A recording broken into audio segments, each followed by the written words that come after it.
예. 네, 수요 예배로 우리 드리도록 하겠습니다. PPT 이렇게요. 네, 여기 화면도 잘 보이시죠? 네, 네, 우리 사도신경으로 우리의 신앙을 고백하도록 하겠습니다. 나는 전능하신 아버지 하나님 천지의 창조주를 믿습니다. 나는 그의 유일하신 아들 우리 주 예수 그리스도를 믿습니다.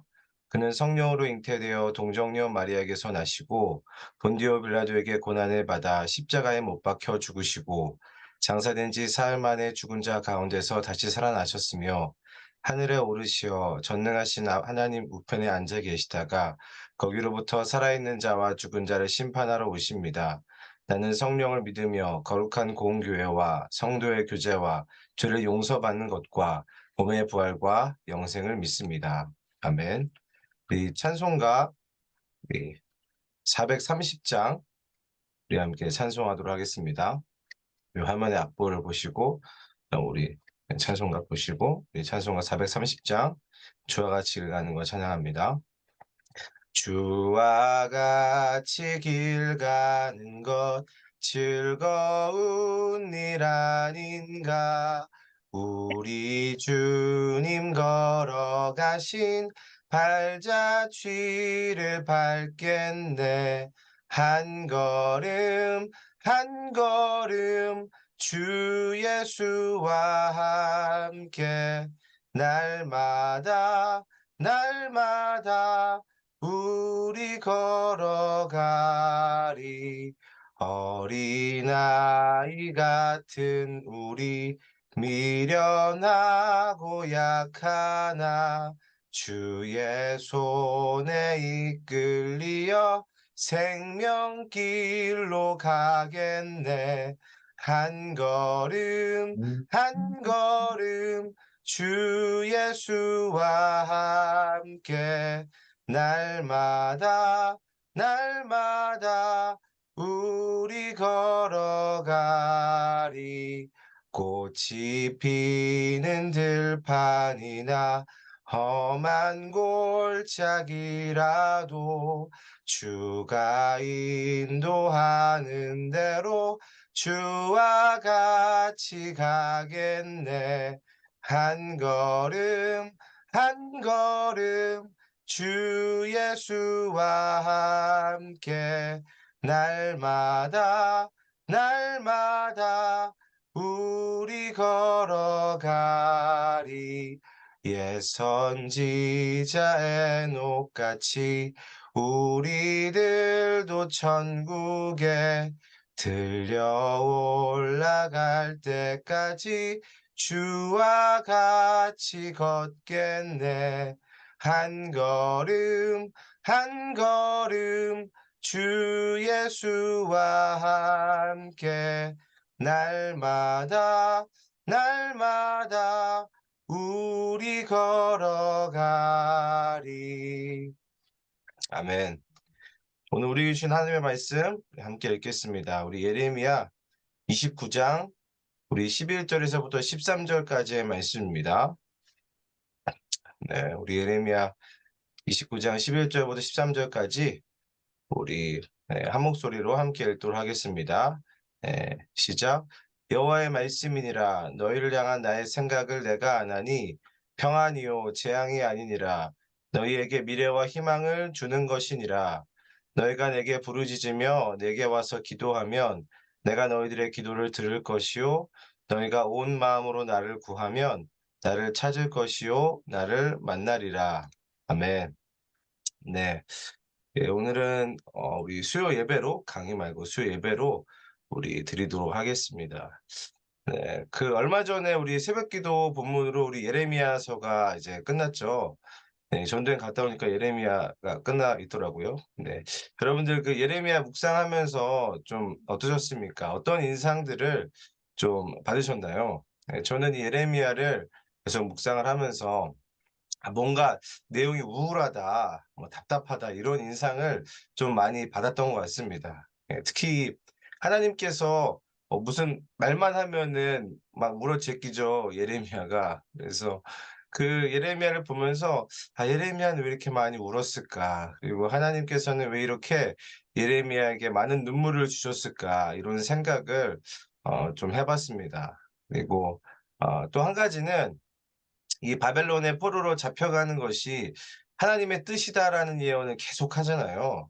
근데 물론 뭐 하나님의 뜻이지만 '아 왜 포로로 잡혀가는 것이 하나님의 뜻일까? 그게 왜 주님의 뜻일까? 왜 그렇게 말씀을 하실까?' 하는 것도 이렇게 막 잘 와닿게 이해가 되지 좀 않았던 것 같아요 저는. 그래서 우리가 새벽에 보니까 예레미야 25 장까지 묵상을 했더라고요. 그래서 그 25 장까지만 이제 보았을 때 저는 이 포로의 시간을 예언하시고 또한 그거를 실제로 이렇게 포로 생활을 하게 하시는 그 하나님에 대해서 이렇게 잘 이해가 되지 않았습니다. 이 도대체 이 하나님께서는 이 포로의 시간을 그것도 이 70 년의 시간을 이스라엘 백성들에게 그의 백성들에게 주신 그 이유와 의미가 무엇인지 그게 굉장히 좀 궁금했던 것 같아요. 하나님에게 그 이유에 대해서 좀 듣고 싶은 마음이 예레미야를 묵상하면서 저에게 있었던 것 같습니다.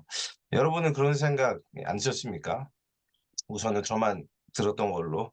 네. 자 그래서 저는 오늘 좀 그 예레미야 25장 그 뒷이야기를 좀 이야기하고자 합니다. 그 뒤에 25장 이후의 말씀을 제가 좀 찾아서 좀 묵상을 해 봤습니다. 그래서 그 25 장의 뒷이야기 이 29장 특별히 오늘 29장 읽었던 그 말씀을 묵상하면서 좀 하나님께서 저에게 주셨던 그 마음과 이 생각들을 좀 나누는 시간을 가지려고 합니다.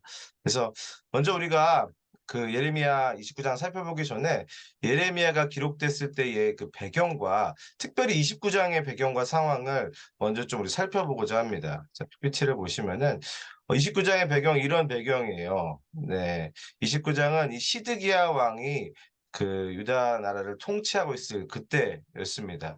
실은 근데 이때 이미 1 차로 포로로 잡혀갔습니다. 이 귀족들과 이 높은 사람들이 이미 이제 바벨론의 포로로 잡혀갔을 그때입니다. 그리고 이 시드기야 왕은 실은 이 바벨론이 꼭두각시로 이렇게 세우는 그런 왕이라고 할 수 있죠. 그래서 실은 이때가 유다 왕국은 그냥 끝났다고 보는 것이 맞습니다. 그래서 그 29 장은 그래서 이미 바벨론 포로로 끌려간 이후에 쓴 편지가 바로 29 장이다.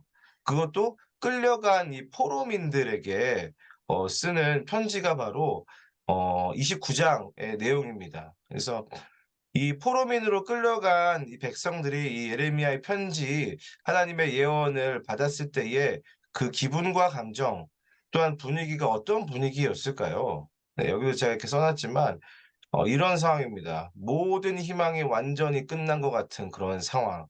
네. 그런 상황에서 예레미야는 이 바벨론 포로민들에게 편지를 보냈다. 하나님께서는 또 이 예레미야를 통해서 그 포로민들에게 말씀하셨다. 그것이 예레미야 29 장의 이제 배경입니다. 네. 모든 희망이 완전히 끝난 것 같은 그런 상황에서. 자 그런데 우리가 생각하고 싶은 거는 이겁니다. 두 가지 질문인데요. 첫 번째는 '하나님은 정말 끝이라고 생각하시는가?' 네. 이 정말 하나님께서 정말 이것이 끝이라면은 유다 백성들이 그냥 다 바벨론의 손에 죽고 그냥 지도에서 지워 버리면은 되게 속 편할 텐데 굳이 이 이스라엘 백성 유다 백성들을 바벨론의 포로로 끌려가게 하신 하나님의 계획이 있다라는 거죠. 네. 그리고 두 번째 질문은 그렇다면 하나님이 백성들에게 진짜 원하시는 것은 무엇인가? 분명히 하나님께서 어떤 의도를 가지고 계셨기 때문에 또한 백성들이 어떻게 변화되고 어떻게 하기를 원하셨기 때문에 이런 시간을 허락하셨다라는 거예요. 네. 이 하나님께서는 이 백성들이 포로로 끌려간 특별히 그 땅에서 어떻게 하기를 원하시는가? 이런 두 가지 질문을 가지고 오늘 예레미야 29장 말씀을 좀 살펴보려고 합니다. 그래서 우리가 29장 전체를 다 읽지는 않았죠. 읽지 않았지만 이 그중에서 5 절만 한번 같이 또 읽어 보도록 하겠습니다. 네. 5절 말씀 우리 함께 읽겠습니다. 시작. "너희는 집을 짓고 거기에 살며 텃밭을 만들고 그 열매를 먹으라." 네. 이 말씀이 이 포로민에게 하나님께서 예레미야를 통해서 통해 주신 첫 번째 말씀이거든요. 이 하나님께서 포로민들에게 뭘 어떻게 하라고 명령하십니까? 네, 이렇게 이야기하죠. "집을 짓고 거기에 살며 텃밭을 만들고 그 열매를 먹어라." 예, 한마디로 이야기하면 "거기에 아주 네 자리를 잡고 살아라."라고 예 이야기를 하는 것입니다. 네, 그냥 사는 게 아니라 네 6 절에 보면은 막 아내도 맞이하고 뭐 자녀도 낳고 자리를 펴면서 아예 그냥 눌러앉아 살 생각을 해라라고 말씀을 하십니다. 자, 근데 여러분 이 부분이 좀 이해가 되십니까? 여러분 바벨론이 어떠한 땅이죠? 네. 뭐 이방 땅이죠. 예. 모든 것이 제한이 되고 또한 눈치를 봐야 하는 그런 곳입니다. 네. 포로로 잡혀왔으니까 뭐 바벨론의 원래 일반 사람들과 뭐 이렇게 계급이 당연히 나눠져 있는 거는 예 당연한 거고 굉장히 많은 차별과 제한을 받는 그런 장소가 바벨론입니다. 그런 곳에서 하나님께서 살라라고 말씀하시는 거예요. 자, 그런데 그거는 그렇다 칠 수 있습니다. 뭐 살면서 사는 거니까. 자, 그런데 이 구약의 하나님의 백성에게 있어서 가장 중요한 것이 뭐죠? 네, 가장 중요한 것, 구약 이스라엘 백성들, 구약의 하나님의 백성에게 있어서 가장 중요한 것은 예배입니다. 네, 우리가 잘 알다시피 이 이스라엘 백성들은 하나님의 백성들은 이 모든 시간이 하나님을 예배하는 그 예배에 맞춰져 있습니다. 하나님에게 제사를 드리는 거에 모든 절기가 다 맞춰져 있는 그런 나라가 이스라엘 나라 그리고 하나님의 백성이었습니다. 자, 근데 바벨론에서 그게 과연 가능한 일일까요? 네, 완전히 불가능하죠. 뭐 실은 하나님께 매일의 제사를 드리기는커녕 부모는 그 성전에 있는 기구들도 바벨론에게 다 빼앗기는 그런 굉장히 치욕스러운 그런 포로기를 보내게 되는 거죠. 그래서 예 매일 하나님께 예배를 드리지 못하는 네 그런 곳이 바벨론입니다. 근데 그런 곳에서 아들 딸 낳고선 잘 살아라. 심지어는 여기 29장 7 절에 보면은 이렇게 이야기하죠. "너희는 내가 사로잡혀 가게 한 그 성읍의 평안을 구하고 그를 위하여 여호와께 기도하라. 이는 그 성읍이 평안함으로 너희도 평안할 것임이라." 네, 뭐라고 말씀하십니까? 심지어 그 성읍, 여기서 성읍은 바벨론을 이야기하는 거예요. 네, 그 바벨론을 위해서 기도하고 평안을 구해라까지 그렇게 하나님께서는 말씀하시는 겁니다. 그래서 어떻게 보면은 굉장히 납득하기 힘든 내용을 지금 예레미야는 이 포로민들에게 전달한 것이죠. 예. 만약에 여러분이 이 포로로 잡혀간 백성이라면은 어떤 생각이 들었을 것 같습니까? 예 저 같으면 이런 생각이 들었을 것 같아요. '아 이거 진짜 하나님의 음성이 맞을까? 예 진짜 하나님께서 이렇게 말씀하셨다고?' 네. 실은 예레미야의 이 예언은 굉장히 받아들이기 힘든 예언입니다. 아마 하는 예레미야도 굉장히 힘들었을 것으로 예상이 되는데요. 실은 이 예레미야 예언과는 정반대의 예언을 했던 그런 다른 선지자들도 있었습니다. 예레미야서에서도 그런 부분이 나와요. 그래서 그들은 이제 바벨론에 포로로 잡혀가는 것은 결코 하나님의 뜻이 아니고 비록 잡혀갔지만 하나님께서 수년 내에 아주 빠른 시기에 바벨론을 무찌르고 이 유다 백성들을 구원할 것이다. 이렇게 예언을 했습니다. 더 나아가서 이 백성들이 바벨론과 끝까지 싸우는 것이 그것이 하나님의 뜻이다. 예, 끝까지 맞서 싸워야 한다. 그렇게 말하는 선지자들도 있었습니다. 그래서 막 예레미야를 대적을 하는 거죠. 대적을 하고 뭐 미친 자라고 이야기하고 심지어 예레미야를 잡아 죽여야 된다라고 이렇게 선동하는 그런 자들이 있었습니다. 그리고 실제로 이 시드기야 왕은 바벨론 왕 느부갓네살이 세웠음에도 불구하고 이 이방 나라들과 모의하면서 끝까지 바벨론을 대적할 그런 방법들을 꾀했던 왕이 시드기야 왕입니다. 근데 이 상황을 봤을 때에 어떻게 보면은 이 예레미야의 말이 아니라 그 다른 선지자들의 말이 더 하나님의 음성이지 않을까. 이것을 정치적으로 보면은 예레미야가 이렇게 예언하는 것은 오히려 정치적으로 친바벨론 성향을 갖췄기 때문에 '이런 예언을 막 하는 게 아닌가.' 그런 생각을 할 수가 충분히 그런 생각을 할 수가 있습니다. 자, 그런데 이 예레미야를 대적하는 이 선지자들을 향한 하나님의 생각은 달랐다라는 거죠. 하나님의 생각이 달랐습니다. 이 8 절과 9절 말씀 우리 함께 또 읽도록 하겠습니다. 시작. 만군의 여호와 이스라엘의 하나님께서 이와 같이 말하노라. 너희 중에 있는 선지자들에게와 점쟁이에게 미혹되지 말며 너희가 꾼 꿈도 고지 듣고 믿지 말라. 내가 그들을 보내지 아니하였어도 그들이 내 이름으로 거짓을 예언함이라. 여호와의 말씀이니라. 아멘. 이 하나님께서는 이 예레미야와 반대되는 예언을 하는 자들, 그러니까 바벨론을 대적해야 된다. 하나님께서 빨리 회복시켜 주실 것이다. 이렇게 예언하는 사람들을 두고, 그런 선지자들을 두고 무엇이라고 말씀하십니까? 거짓 선지자들이다. 오히려 그런 자들이 거짓 선지자라고 그렇게 규정하고 책망하십니다. 그런데 문제는 어떻게 이게 하나님의 뜻인지를 분별할 수가 있었을까요? 네, 실은 이 하나님께서는 이미 신명기 18장에 이 진짜 선지자와 거짓 선지자를 분별하는 법을 알려주셨습니다. 어떤 분별법이냐면은 이 선지자가 말을 한 다음에 그 말이 이루어지면은 이것이 하나님의 뜻이고, 이루어지지 않으면은 하나님 뜻이 아니다. 실은 쉽죠. 그런데 이 예레미야의 상황 가운데 이 말씀을 가져다가 보면은 이 예레미야는 이미 어떤 예언을 했습니까? 수차례나 이 바벨론의 포로로 끌려가는 것이 하나님의 뜻임을 계속해서 예언했죠. 그리고 그 예언이 어떻게 됐습니까? 그 예언이 이루어졌습니다.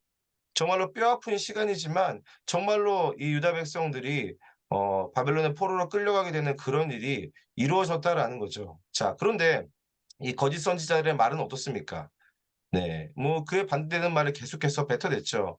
심지어 대다수의 백성들은 심지어 예레미야가 틀렸고 이 거짓 선지자들의 말이 맞다라고 이야기했습니다. 그런데 결국에는 이들의 예언이 틀렸다라는 것이 현실로 증명이 된 겁니다. 예. 아주 뼈아프지만 결국 그렇게 포로민으로 잡혀가는 일이 실제로 이루어진 겁니다. 그래서 이로써 이미 누가 옳은지 현실로 증명이 된 거예요.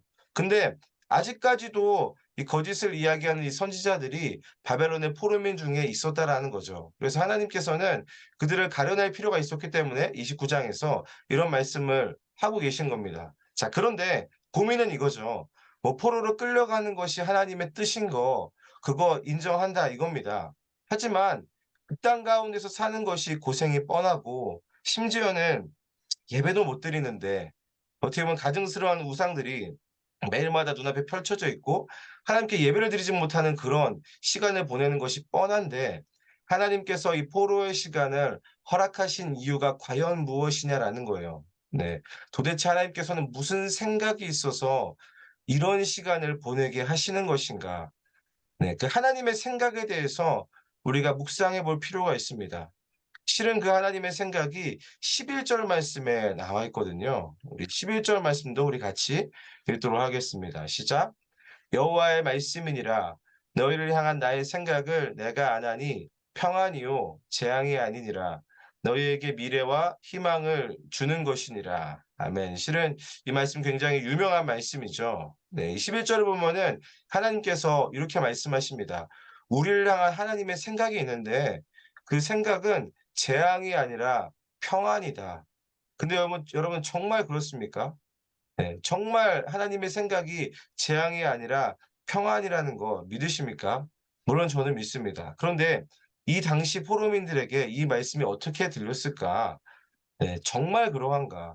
이제껏 하나님의 명령을 보면은 오히려 재앙 가운데 그냥 뛰어들라는 그런 명령인 거죠. 이 상황으로만 보자면은 이 재앙 중에서도 그냥 완전히 끝장나는 재앙 가운데 있는 상황입니다.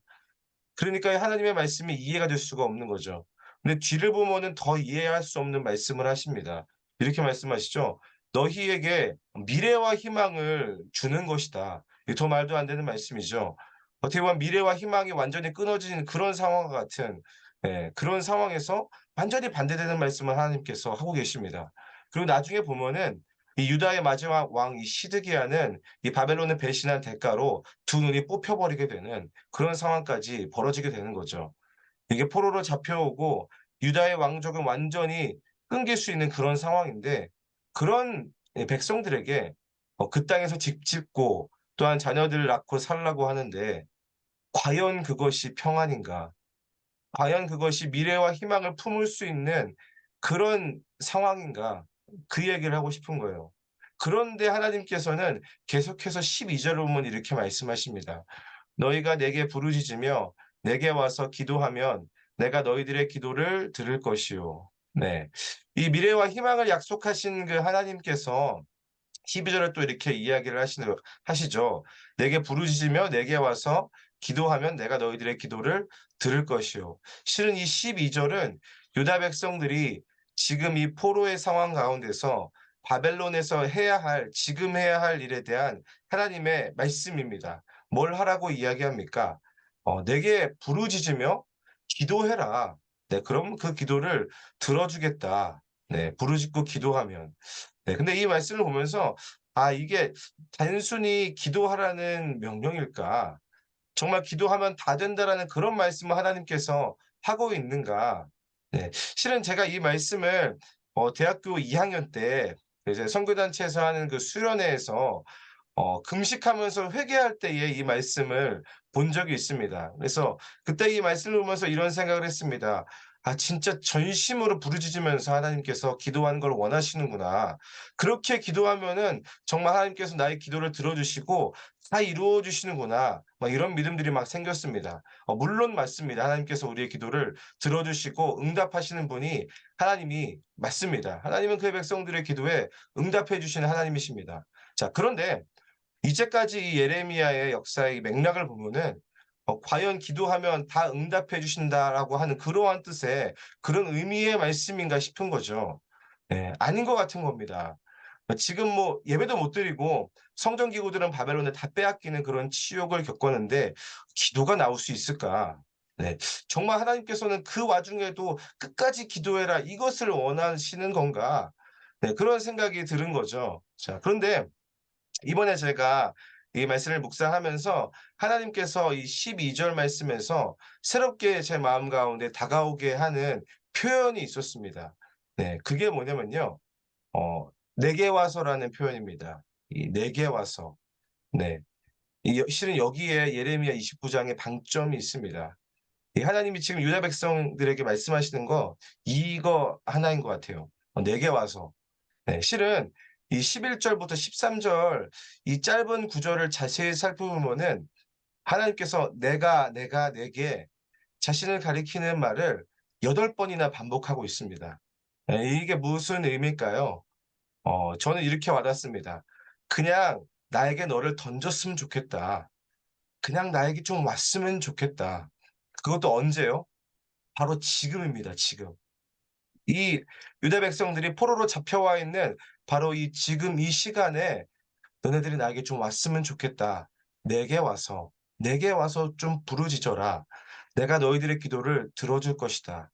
여러분들 하나님에게 언제 나를 던져야겠습니까? 언제 내 문제를 가지고 주님 앞에 나아가야겠습니까? 바로 지금입니다. 하나님은 그렇게 하나님 앞에 나오는 그 지금이 평안이라고 말씀하시고 계시는 거예요.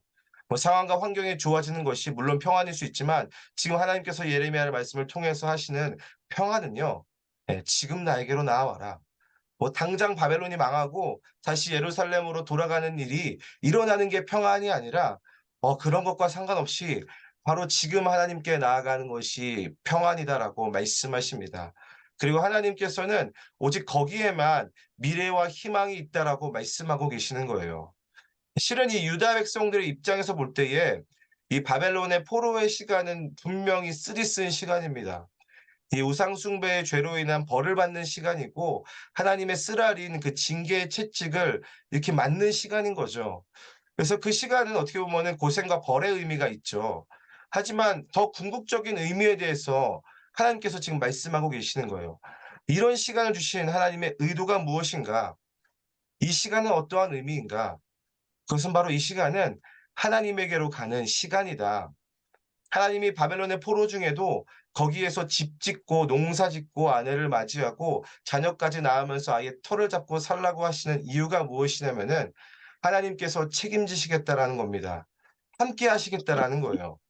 이게 비록 징계의 시간이지만 이 포로의 시간 동안에도 먹이시고 입히시는 하나님, 그 원수의 목전에서도 상을 차려 놓으시는 그 하나님, 더 나아가 그 바벨론의 그 열방 가운데서도 이 열방의 주인이신 하나님을 그의 백성들이 경험으로 알기를 원하시는 거.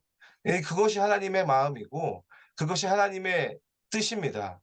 그렇게 포로기를 한마디로 이야기하면은 비슷한 시간이 있었어요.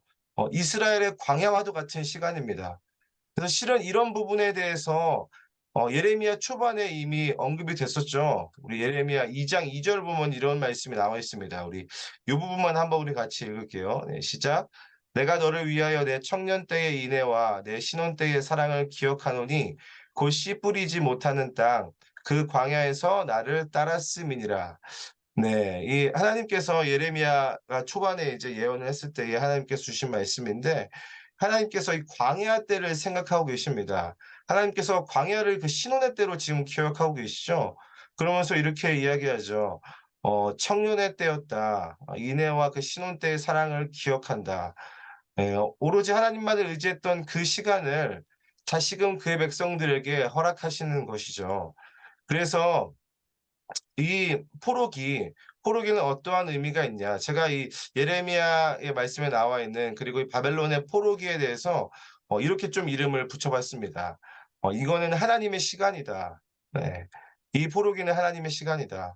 이 포로의 시간이 그냥 단순히 고생하고 끝나는 그런 시간이 아니라 이 유다 백성들에게 하나님의 백성들에게는 기회의 시간이고 회복의 시간이며 그렇게 하나님을 알아가는 하나님의 시간인 거죠. 네, 하나님의 시간입니다. 네, 포로의 시간이 하나님을 알아가는 하나님의 시간이다.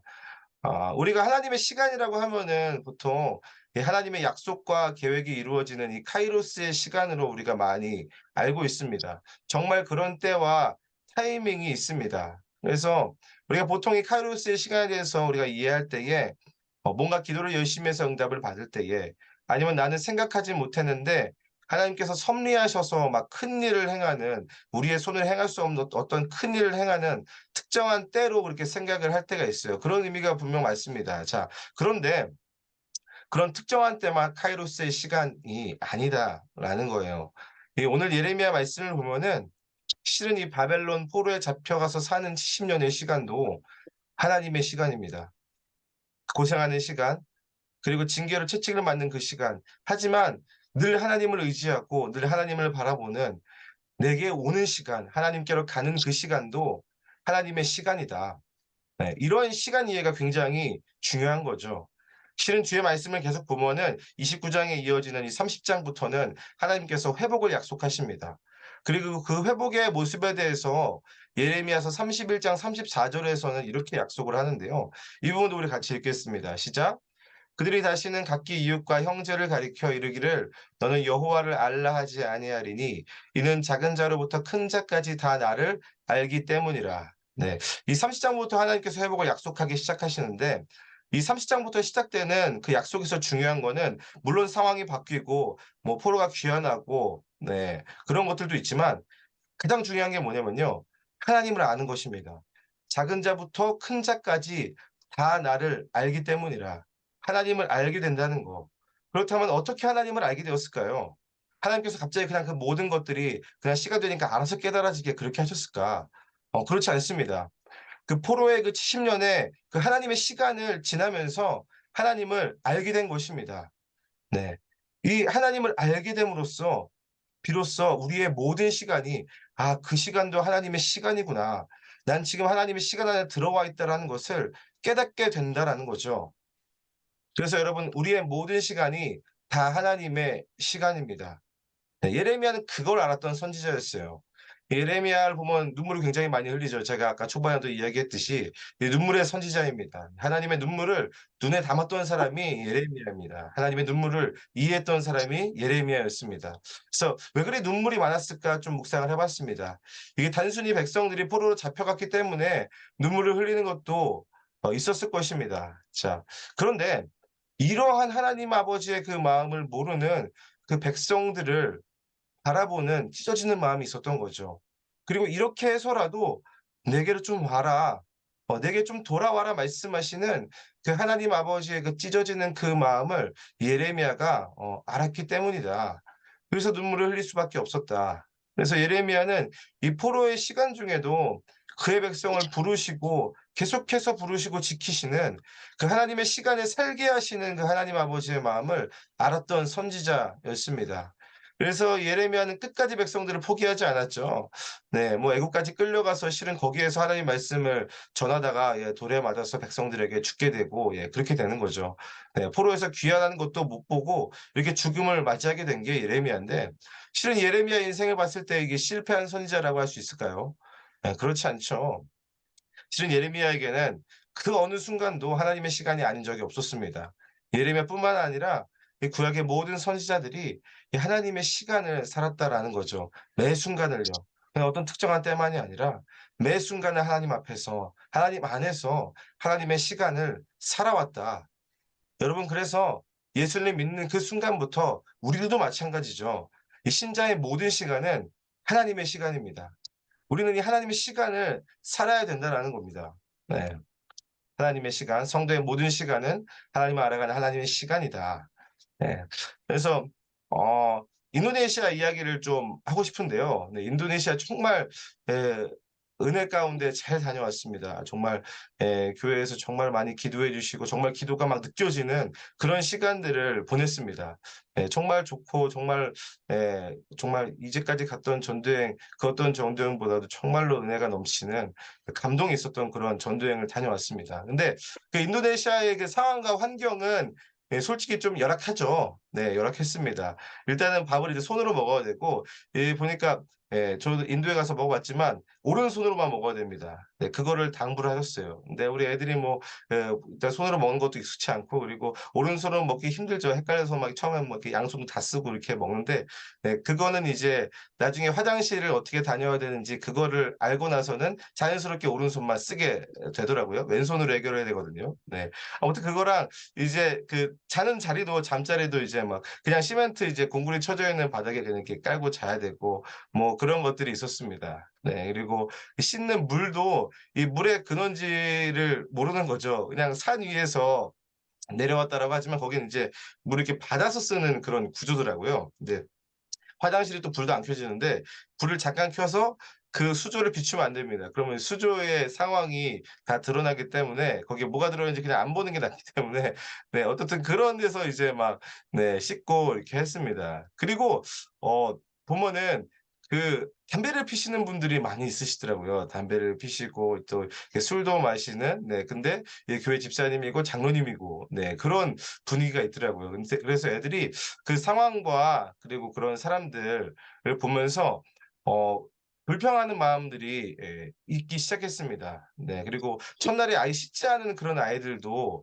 있더라고요. 그래서 그 이튿날에 아이들을 봤는데 그 아이들의 그 표정을 지금도 잊을 수 없습니다. 아 정말 이 아침에 쉽지 않은 그 밤을 보낸 그 아이들의 표정을 보면서 제 안에 '아 이거 쉽지 않겠다.'라는 마음이 막 들어오는 거죠. 그러면서 '주님 우리 아이들 이거 잘 지낼 수 있겠습니까?' 벌써 표정이 '어우 난 얘네들이랑 달라. 난 절대 안 씻을 거야.' 막 그리고 담배 피는 막 집사님들 장로님들 거기 현지인들을 말하는 거예요. 네. 막 정죄하는 모습들 그런 표정들 막 보이는데 그게 막 표정에서 보이는 거죠. 그래서 '아이고 주님 복음을 잘 전하는 걸커녕 이 민폐에 끼칠 것 같은 그런 느낌이 드네요.' 막 그런 생각들이 저한테 드는 거죠. 그래서 제가 예전에 전도여행에서 그런 학생들이 있을 때에 엄청 혼냈던 그런 기억도 있어요. 근데 이번에는 저는 내색하진 않았어요. 내색하진 않았습니다. 그냥 하나님께서 이 우리 아이들의 마음을 만져 주시고 아이들이 하나님의 마음을 배우기를 위해서 이렇게 기도를 했습니다. 네. 이 열악한 환경과 이 상황 중에서도 하나님을 배우게 해 주십시오. 하나님께 집중하게 해 주십시오. 이렇게 기도를 하며 그냥 말하지 않았어요. 네. 그리고 이제 오전에 곧장 이제 중학교 사역을 시작을 했습니다. 그래서 우리가 준비한 이제 예배와 공연을 하고 그리고 2부 순서로는 이 중학교 아이들과 함께 그 한국 문화 놀이를 준비해서 갔어요. 보니까 정말 한류의 힘이 엄청나더라고요. 제가 "무궁화 꽃이 피었습니다."를 가르쳐 주기 위해서 갔는데 이미 아이들이 한국말로 "무궁화 꽃이 피었습니다."를 다 하고 있는 거죠. 네. 그래서 "무궁화 꽃이 피었습니다."를 인도를 하면서 막 하는데 제가 그 "무궁화 꽃이 피었습니다."를 하면서 눈물이 갑자기 확 쏟아졌어요. 네. 갑자기 그 게임인데 이게 뭐 예배를 드린 것도 아닌데 그 아이들이랑 인도네시아 아이들이랑 "무궁화 꽃이 피었습니다." 하는데 눈물이 막 나는 거죠. 네 그때를 제가 사진으로 찍었거든요. 네. 요 사진입니다. 애들 벌써 막 즐거워하죠. 막 풍선 받고 이렇게 하는데 이거 붉은 팔찌예요 이거. 네. 쥐고 사는데 이렇게 무궁화 꽃이 피었습니다만 이렇게 움직이는 사람이 이게 술래에게 걸려가지고 이렇게 약속하는 손을 가지고 있죠. 이렇게 깍지를 껴가지고 쭉 이어지는데 제가 이때에 눈물이 막 났거든요. 네, 왜 눈물이 났냐면은 저희 혹시 오나람 단체 티 혹시 기억나시나요? 네. 네, 단체 티를 저희가 맞췄었는데 그 단체 티 문의가 이거예요. 네. 그 이른 비와 늦은 비를 내려주실 약속에 대해서 하나님께서 약속을 이루어 주실 것이다. 라는 마음을 주시고 그렇게 디자인해서 티셔츠를 맞췄는데 이 그림이 제 생각나게 하시면서 하나님께서 약속하신 것들을 이루시겠다. 인도네시아 아이들과 뿐만 아니라 우리 중고등부 아이들, 우리 오나람 아이들에게 약속했던 것들을 하나님께서 이루실 것이다. 그러니까 뭐 내가 부디기를 잡지 않아도 되고 하나님께서 이루실 것이다라는 그런 확신이 들게 된 거죠. 이때 직감했습니다. 아, 하나님께서 이 전도행의 시간 동안에 하나님께서 약속을 이루시겠구나. 예. 그리고 나서 이제 학교에서 집회 후에 아이들과 저녁에 패밀리 타임을 가졌어요. 패밀리 타임이 이제 그날 했던 이 일들과 느꼈던 감정들 또 하나님께서 가르치신 것들을 나누고 기도하는 시간인데 하나님께서 서로 죄고백을 좀 하라는 그런 마음을 주시는 거예요. 그래서 제가 나눴죠. 하나님께서 우리에게 지금 우리 안에 거리끼는 것들이나 또 혹시 하나님 앞에 용서를 구하고 팀원들에게 용서를 구해야 될 것들이 혹시 부담 주시는 것이 있다면은 좀 나눴으면 좋겠다. 네. 근데 그때 아이들이 돌아가면서 회개하기 시작합니다. 예, 정죄와 판단했던 것들, 불평했던 것들, 제가 아침에 봤던 그런 모습들 있잖아요. 그거 제가 지적하지 않았다고 했잖아요. 근데 아이들이 그거를 회개하기 시작하는 거죠.